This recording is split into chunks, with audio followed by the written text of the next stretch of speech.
டாலரையும் ரூபாய் மதிப்பையும் இப்படி பண்ணிட்டீங்களே மோடிஜி. डॉलर मजबूत होता जा रहा, डॉलर मजबूत होता जा रहा, रुपया कमजोर होता जा रहा, रुपया कमजोर होता जा रहा. என்ன இது என்னென்னமோ பேசுறாருன்னு பாக்குறீங்களா? அது ஒண்ணு இல்லைங்க. 2013 வருஷம் மத்தியில பாஜக ஆட்சிக்கு வர்றதுக்கு முன்னாடி இந்திய ரூபாய் மதிப்பு குறையறதுக்கு யூபிஏ ஆட்சி தான் காரணம்னு மோடி சொன்னதுதான் இது. பாஜக ஆட்சிக்கு வந்தா 40 ரூபாய்க்கு ஒரு அமெரிக்கா டாலர் கிடைக்கிற நிலைமையை ஏற்படுத்தி தருவோம்னு சொன்னாரு. இப்ப என்ன நிலைமைன்னு ஒரு தடவை பார்க்கலாம் வாங்க.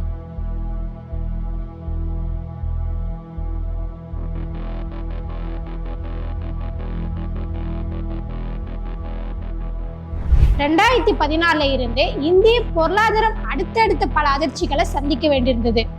பண மதிப்பிழப்பு, ஜிஎஸ்டி அமலாக்கம், ஊரடங்குன்னு எல்லாம் சேர்த்து மக்களை திக்குமுக்காட வச்சுது.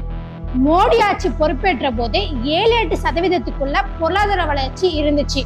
ஆனா இந்த 10 வருஷத்துல பல தடவை 3க்கும் கீழே போனதை நம்மால மறக்க முடியாது.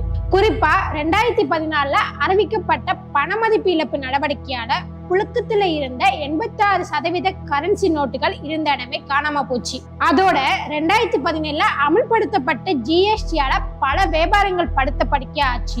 இதனால 45 வருஷங்களா இல்லாத அளவுக்கு இந்தியால வேலையில்லா திண்டாட்டம் அதிகரிச்சிச்சு.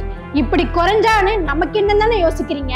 விலைவாசி அதிகரிக்கும், இறக்குமதி செய்யப்பட்ட கச்சா எண்ணெய் விலை அதிகரிக்கும், வெளிநாட்டுல படிக்கிறதுக்கான செலவு அதிகமாகும், இப்படி நிறைய இருக்கு, சொல்லிக்கிட்டே போகலாம். இது எல்லாத்தையும் சேர்த்து ஏங்க இப்படி இந்திய ரூபாய் மதிப்பு அதிகமாகிட்டே இருக்குன்னு கேட்டா, இந்திய ரூபாய் மதிப்பு குறையில டாலர் தான் உயர்ந்துன்னு உருட்டுவாங்க நம்ம நிதி அமைச்சர் நிர்மலா சீதாராமன். இப்படி கேட்கிற கேள்விக்கெல்லாம் முட்டாள்தனமா பதில் தர கூட்டத்தை வச்சுக்கிட்டு 3வது முறையா ஓட்டு கேட்கிறாரு நம்ம நரேந்திர மோடி. இந்திய பொருளாதாரத்தையும் மக்களையும் இப்படி பண்ணிட்டீங்களே மோடிஜி.